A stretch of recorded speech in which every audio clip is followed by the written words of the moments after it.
योगात्मक मूल्यांकन। योगात्मक मूल्यांकन। योगात्मक मूल्यांकन क्या है? योगात्मक मूल्यांकन एक निश्चित अवधि में पता करा जाता है कि बच्चे ने कितना सीखा। ये योगात्मक मूल्यांकन है। इसका आंसर आएगा प्रमाणीकरण के उद्देश्य के लिए उपयोग किया जाता है। योगात्मक मूल्यांकन प्रमाणीकरण के उद्देश्य के लिए उपयोग किया जाता है। इस परीक्षा का उद्देश्य किसी छात्र की कठिनाइयों का विश्लेषण करना है। तो कठिनाई की बात चल रहा है तो नैदानिक परीक्षण आएगा। इसका आंसर आएगा नैदानिक परीक्षण। निम्न कौन सा रचनात्मक मूल्यांकन की विशेषता है? तो यह नैदानिक और उपचारात्मक होता है। रचनात्मक यह प्रभावी प्रतिक्रिया का प्रावधान देता है। यह छात्रों की भागीदारी का अवसर देता है। तो आंसर आएगा ABD। यह नैदानिक उपचारात्मक है। रचनात्मक प्रभावी प्रतिक्रिया का प्रावधान देता है।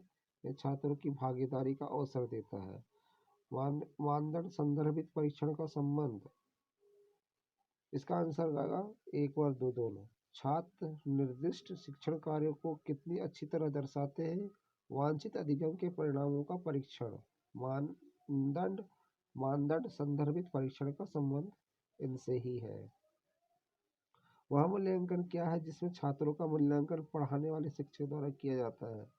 तो पढ़ाने वाले शिक्षक द्वारा जो मूल्यांकन किया जाता है वो आंतरिक मूल्यांकन किया जाता है।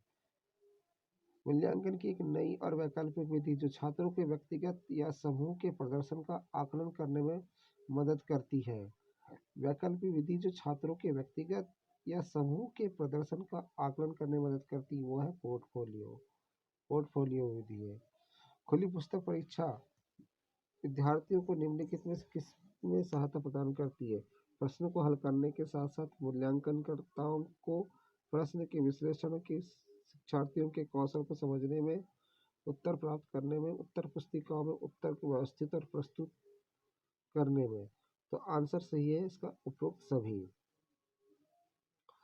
निर्देशात्मक प्रक्रिया से पहले किस प्रकार का मूल्यांकन किया जाना चाहिए? तो निर्देशात्मक प्रक्रिया से पहले हमें स्थान मूल्यांकन करना चाहिए। स्थान मूल्यांकन क्या होता है दोस्तों? स्थान मूल्यांकन व्यक्ति के वर्तमान में और आगे वहाँ क्या जानता है उसके बारे में जो मूल्यांकन किया जाता है वह स्थान मूल्यांकन कहलाता है। नेक्स्ट, विचार की अभिव्यक्ति के गुणात्मक पहलुओं के मूल्यांकन के लिए निम्न में कौन सा सबसे उपयुक्त होगा? विचार देना है तो विचार की अभिव्यक्ति है तो जितना ज़्यादा उसका मटेरियल होगा उससे उतना ही ज़्यादा हमें विचार सामने आएंगे। तो ये इसका आंसर होगा निबंधात्मक परीक्षण। निबंधात्मक परीक्षण से विचार की अभिव्यक्ति आएगी। उसके बाद से निरंतर मूल्यांकन विधि का मुख्य उद्देश्य क्या है? तो निरंतर मूल्यांकन विधि का मुख्य उद्देश्य क्या है? मतलब बच्चे के हर पहलू का मूल्यांकन करना ही निरंतर मूल्यांकन का उद्देश्य है। Thank you.